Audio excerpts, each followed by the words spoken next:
Sir, Bihar में लगातार बढ़ रही है घटनाएं और खास करके जहां आप आए हैं सर, एक दो तीन बात समझिए।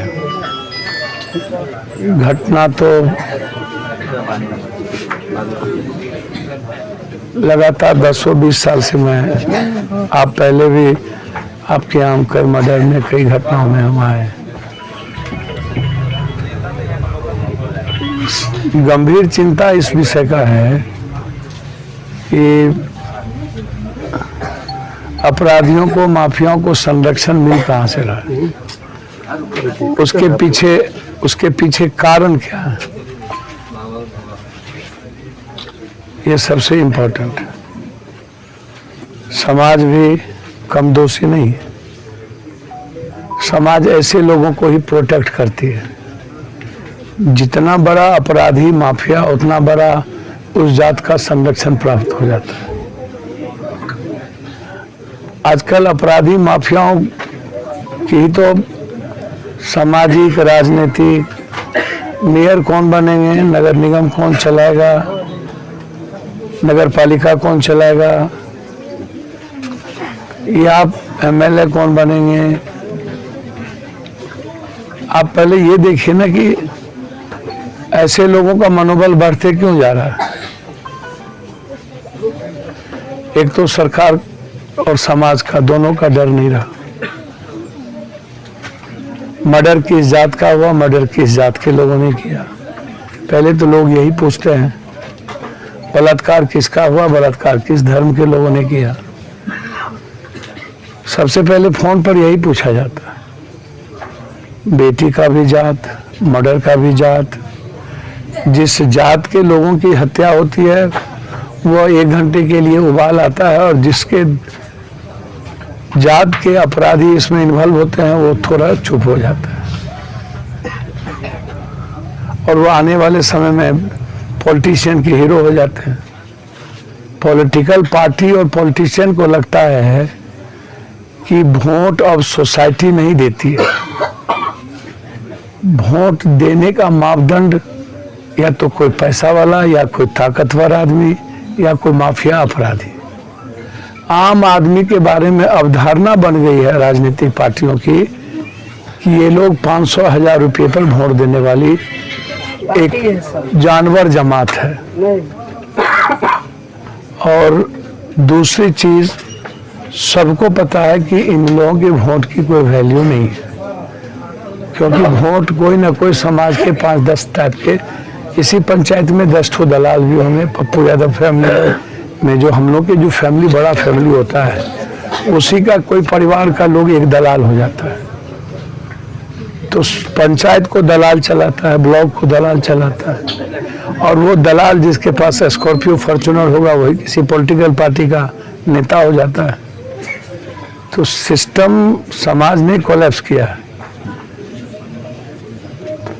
पॉलिटिशियन क्या करे, एमएलए एमपी बनने के लिए उसको संरक्षण देना पड़ता है अपराधी और माफियाओं को। बालू माफिया, शराब माफिया, जमीन माफिया,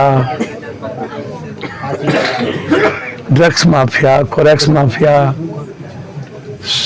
सब में इन्वॉल्व है। सब में साझेदारी और भागीदारी है पॉलिटिशियन की। सिंडिकेट चलाता है थानेदार से लेके डीएसपी तक, और वो तय करेंगे किस घाट से कितने ट्रैक्टर जाएगा, किस घाट से कितने ट्रक निकलेंगे, और जिस घाट का टेंडर हुआ उसके बाद अवैध घाट कितना होगा, वो सब सिंडिकेट चलाने का काम पदाधिकारी, गोली चलाने का काम और माफियागिरी करने का काम अपराधी, और संरक्षण देने का काम नेता। हाइबा किसका, फोकलैंड किसका, पदाधिकारी और नेताओं का। तो ये जो नेक्सस है 3-3, यह समाज के लिए भारी तो हो ही गया है। और समाज में जो दलाल टाइप के लोग हैं वो स्थापित हो गए हैं, ये मेरा जात है, ये मेरा जात है, ये मेरा जात है। तो जब सोसाइटी को दलाल ही, और सोसाइटी दलाल के द्वारा ही चलती है। प्रमाण पत्र कहाँ मिलेगा, तो दलाल के द्वारा। मृत्यु प्रमाण पत्र कहाँ मिलेगा, दलाल के द्वारा। कॉलेज और स्कूल में कागज कहाँ मिलेगा, तो दलाल के द्वारा। कर्मचारी की यहाँ पर्चा कैसे छपेगा? तो दलाल के द्वारा। घटना क्यों घट रही है? क्योंकि अपराधियों को किसी का डर नहीं है, ना पॉलिटिशियन को का, ना पदाधिकारी का, क्योंकि उनको पता है कि मेरे बगैर इन लोगों की दुकान नहीं चलती है। 5 आदमी का नाम है, 4 आदमी, 3 आदमी, 2 आदमी का चार्जशीट में निकल जाएगा। 3 आदमी 3 महीने में बेल हो जाएंगे, वो निकल के आ जाएगा। या जेल में जाएंगे तो मर्डर कहलाएंगे, तो वहीं से वो मर्डर करने की धमकी देगा या वसूली करेगा। मुखिया जी से जो रंगदारी मांगा गया और उसके पहले भी मुखिया जी को धमकी दी गई, जिसमें सना दिया गया। थाना प्रभारी की गंभीरता नहीं होने के चलते आज 10 साल से लगातार एक भले लोग मुखिया थे यहाँ, और उसके बाद अपराधी के खिलाफ कोई बोलने वाला तैयार नहीं है। चाहे वो मुरारी तिवारी हो, चाहे सोनू सिंह हो, चाहे कोई भी हो, जो भी लोग हैं उसके खिलाफ कोई बोलने को तैयार नहीं है। अब कुछ दिन के बाद फिर वो मर्डर हो जाएंगे। अब यह परिवार तो असुरक्षित हो गया, और अभी तक आपने सुरक्षा की व्यवस्था भी नहीं की। सरकार को चाहिए था तुरंत सुरक्षा के साथ साथ इस परिवार को। मैंने तो कई बार व्यापारियों को लेकर के मैंने लाइसेंस की मांग की है कि व्यापारी के घर में कम से कम जो व्यापार करता है, व्यापार का मतलब सिर्फ बैस बनिया नहीं हुआ, व्यापार का मतलब जिस जात वर्ग के लोग भी बड़े और मिडिल क्लास में व्यापार करता है उसको एक हथियार का लाइसेंस मिलना चाहिए, ताकि एक डर बने और एक हम मनोबल से मजबूत हो पाए। तो सरकार उसके लिए भी तैयार नहीं है, सरकार सुरक्षा के लिए भी तैयार नहीं है। अब हमको यहाँ जानकारी मिली कि महाराजगंज आतंक का माहौल, एक और बाजार है बगल में, 3 दिन पहले मनोज यादव की आप कह रहे हत्या हो गई, एक गोली चला दिया, एक बाजार 3 बजे बंद हो जाता है। तो भैया क्या ये माओवादी को भी हम टप गए?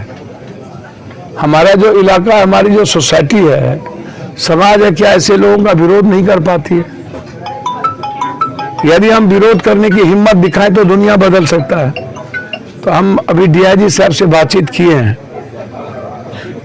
और मैं सीएम साहब को भी चिट्ठी लिखूंगा, जरूरत होगी तो बात करेंगे। इस परिवार की सुरक्षा की हम व्यवस्था का पूरा प्रयास ही नहीं करेंगे, हम कोशिश करेंगे कि तत्काल जो मुखिया जी हैं, कंप्लीट हमारी महिलाएं हैं, माँ की तरह हैं, और उनको एक सुरक्षा की व्यवस्था, लाइसेंस, और इस परिवार के भविष्य की जो चिंता है सरकार को करनी चाहिए। तो हमें स्पेशली इस मर्डर में आए, सारे कामों को छोड़ के। मुझे जो फेसबुक पर पढ़ने को मिला कि रंगदारी और फिर दबंगई के चलते मर्डर हो गई, तो ये बोझ हो जाता है मेरे ऊपर कि आज के युग में भी जहां दुनिया कहां से कहां जा रही है, और वहां रंगदारी टेरर पैदा करने के लिए किसी भले लोगों को मार दिया जाए, तो ऐसे टेरर को मिटाने हमको मैं बार बार कहता हूं कि जब बाघ पागल हो जाता है तो उसको आप गोली मार देते हैं, हाथी पागल होता है गोली मार देते हैं। जब आदमी पागल हो जाए तो उसको, हम यहाँ से गाड़ी से जा रहे हैं, हमारी बच्ची को कोई छेड़े तो हम क्या बोलेंगे कि तुम छेड़ो, तत्काल हम थाना खबर करते हैं। या तो हम मरेंगे या तो मारेंगे, दो ही बात होगी ना। मेरे जीते जी मेरी बहन या मेरी बेटी को तो नहीं छेड़ पाओगे, कमजोर होंगे तो मार दोगे। तो क्या लड़ना मेरा राइट नहीं है? फिर आत्मसुरक्षा के लिए हथियार क्यों दिया जाता है? जब आप हथियार देते हैं, कोई हमलावर हम पर हमला करेगा तो हम चलाएंगे ना। तो अपराधियों का जगह कहाँ होना चाहिए? जेल में जाके भी रंगदारी ही करता है, फिर 3 महीना में बेल हो जाता है, लंबे समय तक केस चलता है, फिर डरा धमका करके गवाही खत्म हो जाती है, वो जेल से छूट जाता है, और फिर वही समाज का टेरर बन जाता है, नेता बन जाता है। बार बार ये सवाल मैं उठा रहा हूं, आखिर सबसे पहले आम आदमी के जीवन की सुरक्षा की बात क्यों नहीं हो रही है? आम आदमी को जीने का, उसके राइट्स को सुरक्षित हम क्यों नहीं कर पा रहे हैं? रात के 2 बजे 12 बजे कोई शहर खोलने की हिम्मत हम क्यों नहीं करवा पा रहे हैं? आदमी को 10 बजे 12 बजे तक शहर जाने की आजादी मिलनी चाहिए, बेटियों को अकेले चलने की, जीने की आजादी मिलनी चाहिए। किसी भी दलाल, रंगदार, ठेकेदार और पदाधिकारियों का जुल्म आम आदमी और कॉमन आदमी पर नहीं पड़े। ये जीने की आजादी छीन लेता है। तो इसलिए जो घटना घटित हुई है ये जघन्य अपराध है। हम लगातार प्रयास करेंगे, मॉनिटरिंग करेंगे, इस परिवार की सुरक्षा के साथ एसपीडी ट्रायल हो और उसको आजीवन कारावास मिले। अभी भी बच्चों को धमकी दिया जा रहा है, डर का माहौल है कि कब बच्चों को न मार दे। तो आप बेफिक्र रहें, हमारी जितनी क्षमता है हम भरपूर इस परिवार की, अपने परिवार की तरह इस परिवार की सुरक्षा के साथ इसके जस्टिस की बात करेंगे।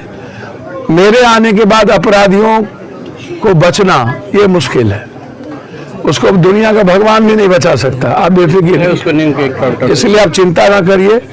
हम जितनी न्याय की व्यवस्था हो सकती है हम करेंगे, लेकिन जो माहौल है, नीमा कौन बाजार बोले, नहीं भिखावान, इधर महाराजगंज, जलालपुर, कंप्लीट रूप से आपने जो बात कही है, जो हमने सुना, भैया हमको जितनी ताकत होगी ना इन अपराधियों के खिलाफ या जिसके नेक्सस मिले आपको, हम जम के बोलेंगे, लेकिन हमको नाम मिलनी चाहिए और हम सरकार को इसका पूरी ध्यान में देंगे। हम ऐसा आपको भरोसा देते हैं। जो थाना प्रभारी ने निगहंसी किया उसको सस्पेंड किया गया है। हम चाहेंगे उस पर इंक्वायरी हो और उसकी क्या मिलीभगत है थाना प्रभारी की, उसकी भी जांच के साथ मिलीभगत यदि टेलीफोनिक कांटेक्ट होता है, ट्रांसपेरेंटली और सीसीटीवी फुटेज में कहीं मुरारी तिवारी थाने में जाके बैठते मिलते हैं तो उस पर भी 302 का मुकदमा लगा। धन्यवाद।